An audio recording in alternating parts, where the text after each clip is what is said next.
Hello guys and welcome to another Ravendawn video. Today we're going to be talking about the mini patch that is going on called the 1.0.5.5 mini patch that is more focused towards balance changes and a few other things.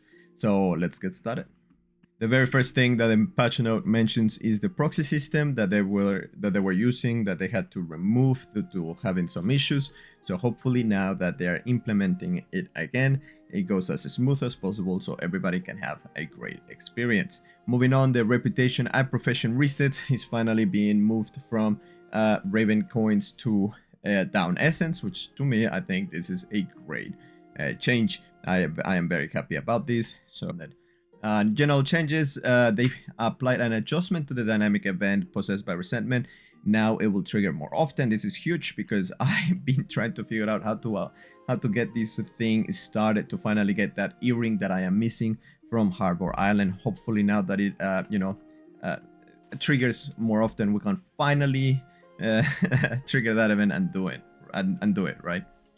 Next, we're getting more additional Warmore channels. I'm very happy about these. More channels, more, fights without punishment. This is very good. I personally like to get those encounters, even if most of the time I get my ass kicked. I don't care. This is great, at least to me. Next is a bunch of adjustments on certain items in the Rangers Company store. A lot of them get increased from 150k to 425k and increase the bounty marks to 850. A lot of them, I honestly haven't reached that point in the Rangers Company, so I'm not really that interested because it doesn't affect me just yet. But if you have been grinding Rangers Company and you're ready at this point, first of all, wow, that's absolutely insane. And second, well, I mean, hope you bought them before the price increased. Moving on to the fixes, I'm trying to see if there's anything worth mentioning here, but I don't think there is anything really more worth mentioning in this fixes section. And then now we are here in the balance changes, the very important part of these patch notes. Now, before I do begin, like last time when I saw the trade pack changes on my previous patch notes video I made, I was completely wrong. I saw it and I read it and I thought that the trade packs were getting super nerfed, but right now the trade packs are in a great position. And I was so confused because sometimes, reading and interpreting the changes on text and on numbers makes our brains just go crazy and we give huge assumptions. So I'm already afraid right now to read this because I see that there's a lot of nerfs on my Witchcraft that I use a lot. So so don't freak out. Let's wait for the patches to be applied and then, see if truly the patches, the nerfs really do affect you, right? So with that said, let's get in there. So it seems that we're starting with Warfare. Feasting Strike, heal per ether consume increase from 36 weapon power to 40 weapon power. So that's a nice little buff to Feasting Strike. Now, I'm gonna tell you the truth right off the bat. I don't know why even like Warfare is here at all. I personally, I use Warfare, by the way. So for anybody out there who's about to attack me on the comments, I'm sorry, but I use Warfare and I felt like Warfare was in a great position. I didn't feel like it needed a buff or a nerf. I think it was very good placed. Now, heal. We have seen a significant trend among players utilizing Freeze Strength in conjunction with Polar Bear Raven card. The Polar Bear Raven card. Let me check that real quick. Yeah, I'm actually using the Polar Bear Raven card as well. Feasting Strike doesn't consume ether or heal you, but gives you a 48% weapon leech, which to me I think is huge. I really like that Polar Bear. Okay, let's go back to the notes. Conjunction of Ravencards. Therefore, we are enhancing both the skill and its associated Raven to emphasize this feature. So basically, they're buffing, that card and and Feasting Strike, the other one, to be able to, give more of an appeal as another option, right? Then we got Bladestorm. Bladestorm health cost reduced from 10 to 8%. That's a nice little buff. And the Bladestorm base heal increased from 15 to 20%. That's again another nice little buff. Again, I don't think it was necessary. I think it was already in a great place. But oh well, I mean, I will take it for now till the next time you guys nerf it, because I'm sure it will get nerfed because, like I said, I think Warfare was in a great position. Bladestorm heal per ether consume increased from 35 to 4%. Okay. Bladestorm changed the channeling mechanism of the skill to a double tap format. Okay, so before you had to hold it and let go, and now it will be a double tap. Okay. Hatred AP buff increased from 0.5 to 1 per stack. Hatred amount of stacks reduced from 20 to 10. Okay, so you're pretty much reaching that max stack faster by, you know, the increased one. Okay, I mean, they're just buffing it, making it shorter. That, like, it takes less time to be able to hit that stack and that buff that you get. Hatred DP debuff increased from 0.75 to 1% per stack. Okay. Bloodbath added an icon to the player debuff status bar to show the passive remaining cooldown. Okay. All right. Now moving to Witchcraft. I think, like, I mean, just to finish up my thoughts here, I don't really think any of this was necessary. I mean, maybe Feasting Strike could have been a very nice change to give you a second option instead of the Polar Bear, but I don't think any of that was necessary. But that's just my thoughts. I don't have the data, so I don't know. Now, Witchcraft. Leech damage was reduced from 20 spell power to 15 spell power. So that's a 5% nerf on Leech. That makes me very sad because I use Witchcraft a lot. Eternal Worms healing reduced from 75 to 5%. That's also another buff on Witchcraft, which makes me very sad because this was my, you know, my OS button, right? Like my oh shit button, pretty much. Like, oh, I was about to die, click it, that saved my life. So, it's been clear that Witchcraft archetype sustain capabilities were excessively strong. While this Lich style of gameplay is particularly designed for Witchcraft, it is greatly outperforming our goals with the archetype. Because of this, we're reducing the effectiveness of Lich, Eternal Worm skills, and the Vampire Necromancer and Harvester hack. Ravencards, okay. I will have to take a look at that as well. Shackles of Pain from now on. Shackles of Pain will cost Ether. Now, these makes me very sad. I don't think this was necessary because a lot of my, well, in my personal build, which I'm using the Herald build, a lot of my skills already need Ether to be good. And now adding Shackles of Pain to have Ether, I personally don't think it was necessary, as Shackles of Pain have a massive cooldown. It has a very long cooldown, so it is a strong ability, right? And therefore should have a long cooldown, right? But now adding the Ether cost as well will make it so I will probably drop Witchcraft altogether and replace it with Shadow and stop my hybrid build, because now I don't see how I'm gonna be able to generate enough Ether to be able to keep my combos, you know. Shackles of Pain based share damage with the shackle target reduced from 50 to 25%. Now this is a massive nerf to Shackles of Pain. These right here was a massive, because this was in my build, and when I was using this was my defensive, like we can call it my defensive like ability, right? And now reduced to 25%. Well, it hurts, but it is what it is. Shackles of Pain now increase the share damage by 5% per 10 ether consumed. So now, oh, so that's how they did it. Okay, so the base one is 25%, and if you have ether, then you will, you know, have back that 50%. I'm assuming that's how it's gonna work. Again, I still think it's gonna be very, like, I liked it how it was, but maybe that's why it was too strong, because that, you know, that's how I liked it. But again, I just don't have enough ether. I personally, in my build, so I will have to figure out new options. Magic Rupture duration reduced from 8 to 6 seconds. Okay, I mean, I didn't thought Magic Rupture to be a very OP skill or anything. I don't think it was necessary again, but that's just me, because I use it. But oh well, 2 seconds. I can live with that. Exploitation duration reduced from 30 seconds to 20 seconds. Okay. Death Touch base spell power reduced from 250 to 150. I mean, Death Touch is a very freaking powerful spell. It is a powerful spell, but that's a massive nerf though. That's a massive nerf. We'll see how it feels once the patch drops. I will be playing my build, so and you guys can catch me over on my Twitch. You know, I'll be streaming all day today, so more than welcome. Death Touch bonus damage per ether consumed reduces from 50 to 40. Okay. Death Touch from now on. Death Touch deals an additional 50% damage if the target is below 50 health. Okay, so they nerfed it, but at the same time, they buffed it a little bit. So it's something. So they're making it a finishing ability. As in, you're not gonna use it as a start. You're gonna use it as an ending, right? Which is not bad. You know, like this little text at the end, it still gives you a reason to why you want to use Death Touch, so it's not bad. To preserve Death Touch identity as a powerful witchcraft skill while ensuring balance, we're introducing a new condition for achieving its full damage potential. This change aims to maintain the skill relevance without making it overly dominant in all states of combat. Yeah, it makes sense, like I just said right now. Okay, cool that, okay, they nerfed it, but at least it's still strong if the character is below 50% health. So they're not that bad, but still a little bit Creeping Death damage multiplier increased from 15 to 20%. This is Creeping Death is the passive, by the way, so this is nice. I'm happy to hear that. It's a nice little buff.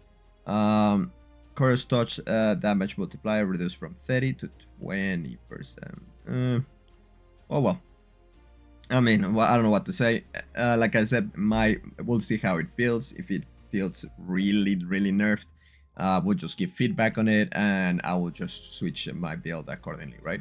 Spiritual barrier cooldown increased from 15 to 18 seconds. Okay, I never played spiritual, so I'm not very sure how impactful spiritual nerfs or buffs are going to be. So if you do play spiritual, please let me know in the comment section below.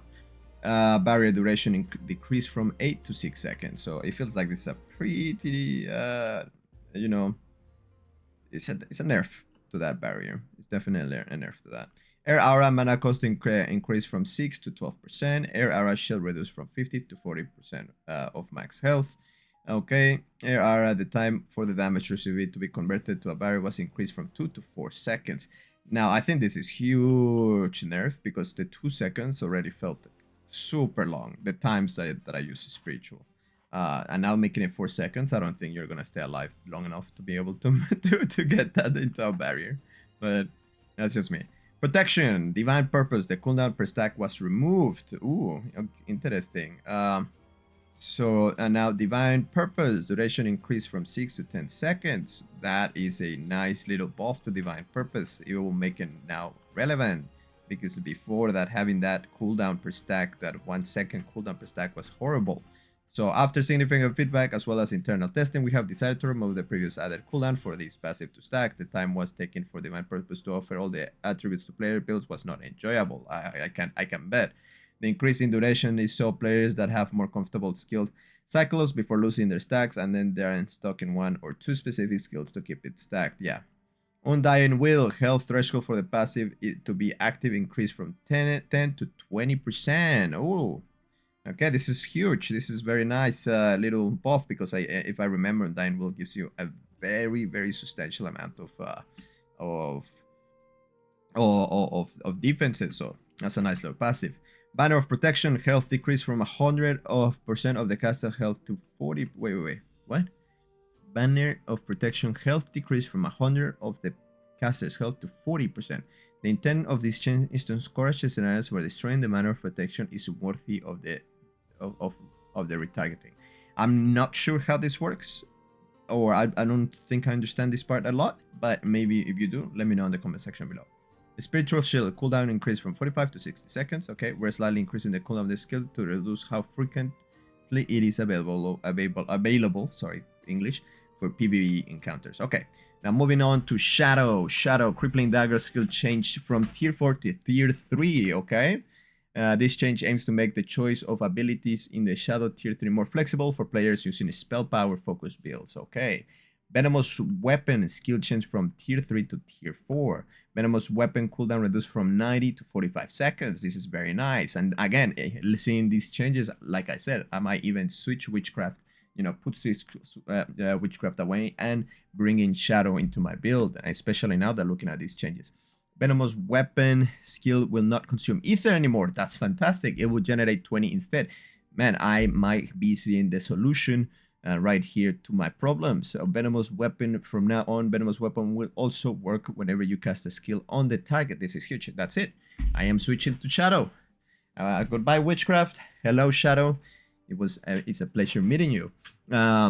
Wizardly Flame Tornado. A 5-second channel duration has been added to the skill. This means that the Flame Tornado to deal damage, the player must remain channeling the ability. Wow. I mean, I do understand the Flame Tornado was the strongest ability in the game. If you were able to hit it all the time. And the Cold Blast plus Flame Tornado combo was very, very, very freaking strong. I don't think a channeling was necessary to nerf this ability. While I understand why they're doing it, maybe adding the option of a card that removes the channeling and just but you remove the channel, but by removing the channel, you also remove the damage, right? Like there's a few cards that are very similar, so could be a nice option to balance out this, because I can tell a lot of people are gonna be very, very, very pissed about this change. Like something like okay, the tornado is faster, but you don't channel it anymore, right? Like for example, the ice, like the ice storm. There is a card that you don't channel it, but it drops faster. Something similar you could do to kind of appease the people who are gonna get very freaking mad. I personally don't think a channeling was necessary. Just nerfing the damage a little bit, or the duration of tornado would have been an easier solution, but that's just my opinion. Cold Blast is snare duration reduced from 4 to 2.5 seconds. This is something I told you guys was gonna happen. I told you guys on the previous patch. I mean, 4 seconds, and that's just on PvP. On PvE, that was an 8 seconds snare. That's insane. There's no reason why there should be an 8-second CC in the game. Just makes no sense. Dan arrow cooldown increased from 30 to 45 seconds. Okay, not bad. And now let's look at the Ravencards buffs and changes, right?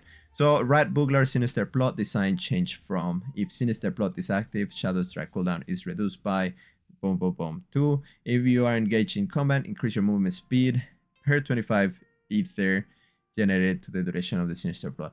It's very hard because I don't know many of the cards, man, and I think this is for I thought for Shadow, I think it was this card, but man, since I haven't been playing Shadow, but I might actually start playing Shadow now that we see these changes. So I'm not really sure. So I'm sorry if I'm not good to give proper feedback about this. Toad's Stool Warrior Venomous Weapons damage dealt by the Ravencards change from weapon power to adaptive damage. That's very nice.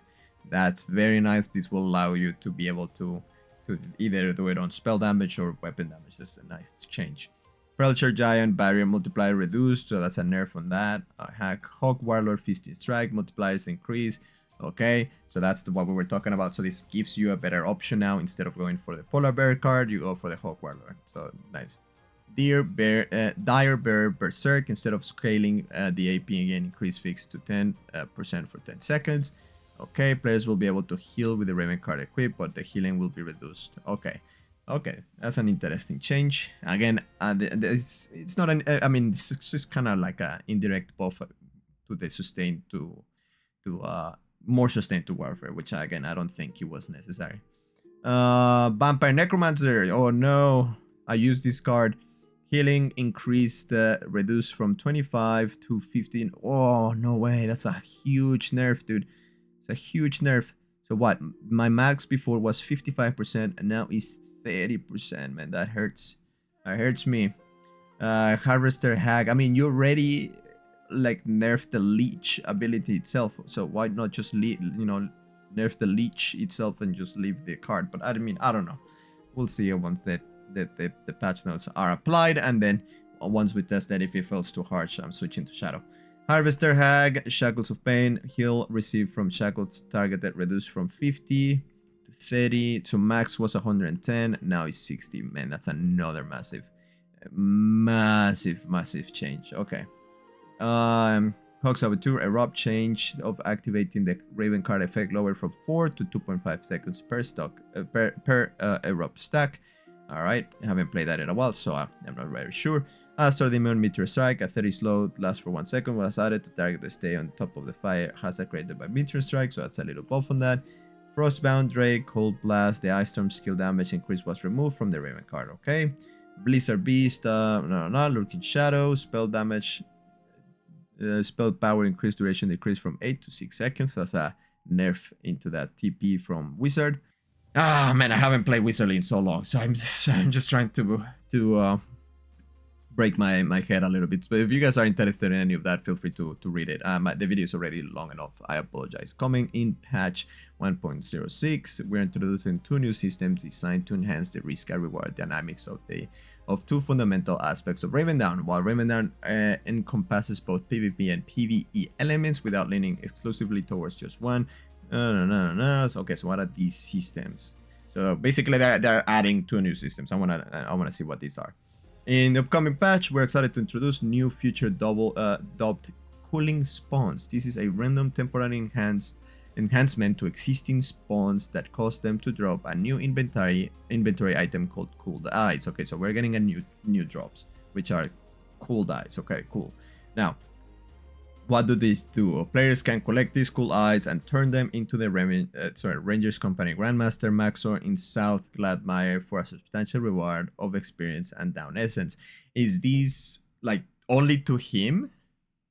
So we're gonna have to travel, like if I'm doing Rangers Company over at Glassforge, do I need to go in a boat, go all across the map to go to all the way to South Gladmire to deliver these and be happy? Or does this mean that only South Gladmire or near that area is going to be the only areas that is worth doing a Rangers Company now because of this? I mean, I'm just asking questions here. I'm not sure. Additionally, while in possession of cool eye, players will be unable to use teleports and shrines. Yeah, that is so. So again, my question is, if I'm on Gilead doing Rangers Company, do I have to go in my boat and go all across the map to South Gladmire to deliver these? I mean, if that's the case, these things better be freaking good, as the experience and the downers has to be exponentially crazy worth it, because if not, I'm not doing it. I'm just gonna drop it on the floor. Okay, legendary, because this clearly is a mechanic to incentivize PvP encounters, which is cool. I like that, but I don't know if making a single location of the entire map might be the best idea. Legendary fish, to add further risk but also high reward to fishers in Ravendawn. In the upcoming update, introduces a new legendary fish mechanic. When participating in ocean fishes, players will have a 1% chance to catch a legendary version of a fish. Although these legendary fish will be the same challenge to catch as their normal versions, they will be valued at over 2,500% the normal amount of silver. This is huge. However, similar to cool eyes, if a player dies while carrying any legendary fish, these fish will automatically drop for the taking. This adds an extra layer of risk to fishing, as player must safely transport these valuable catches to avoid losing them. However, will be rewarded more for doing so. Okay. Additionally, the quantity of legendary fish a player is carrying at any given time will be visible on their nameplate, just like cooled eyes, making it clear to others how valuable their current haul is. Okay, this is cool. This is cool. Makes fishing way more exciting. I'm actually excited for this. This is a really cool change. This is just a small teaser for of some additional things to come in patch 1. On the next patch, pretty much. Okay, final thoughts. Man, these patch notes are gonna make a lot of people angry, and I understand that, you know, and I do expect a lot of people to be very angry. But before you guys get extremely angry again, sorry, make sure, let's also wait for the patch, to drop, feel it, and then give the proper feedback without being toxic. That's all I can say. The changes are interesting, and like I said, you can see my build. I use Witchcraft a lot, I really do, and Warfare. So I'm getting buffs here, and I'm getting nerfs here, and that's okay. That's fine. Like I said, if this doesn't work anymore with my current build, it's as simple as to looking at an alternative. And my alternative, I'm already thinking on going Shadow due to those changes, because I am a heavy dot damage build. But maybe the best option is going to be now Shadow with those changes, and see how can I adapt my build towards, in that direction. We'll see. We'll see. We can only sit back and wait and hope for the best. Well, with that being said, I am Toto Torres. It's been a pleasure talking with you. The video ended up being super long, but that's how it is. Thank you so much for watching. Take care of yourselves. leave a like and subscribe, and see you in the next one. Take care.